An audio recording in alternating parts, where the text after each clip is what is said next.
இத்தனை நாள் நானும் ஒரு செஃப்னு வாயிலே சொல்லியிருந்தேன் பார்த்தீங்களா. இப்போ வந்து நானே செஃப் ஆகிட்டேன். உண்மையாலே ஆகிட்டேங்க, சத்தியமாக ஆகிட்டேன். நம்ப மாட்டிங்களா? பாருங்கள் எப்படி செம்மையாக மஷ்ரூம் கறி இன்றைக்கி ஸ்பெஷல். அதாங்க பேச்சுலர் இல்லை மஷ்ரூம் கறி செய்யலான்னு சொல்லிட்டு ஆரம்பிச்சிட்டேன். ஏன்னா என் மனைவி செய்யும் போதெல்லாம் பக்கத்தில் இருந்து பார்த்துருக்கேன்ல.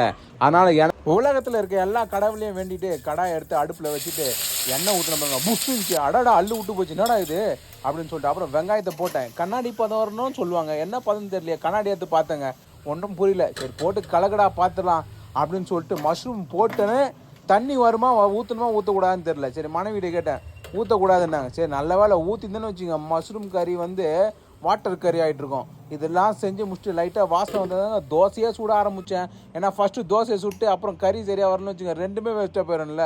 என்றைக்குமே என் மேலே எனக்கு நம்பிக்கை இல்லை. அப்புறம் செஞ்சு சாப்பிட்டேங்க, சுவை பா என்னையே மயங்கிச்சிங்க, அவ்வளோ டேஸ்ட்டு பா, செம்மையாக.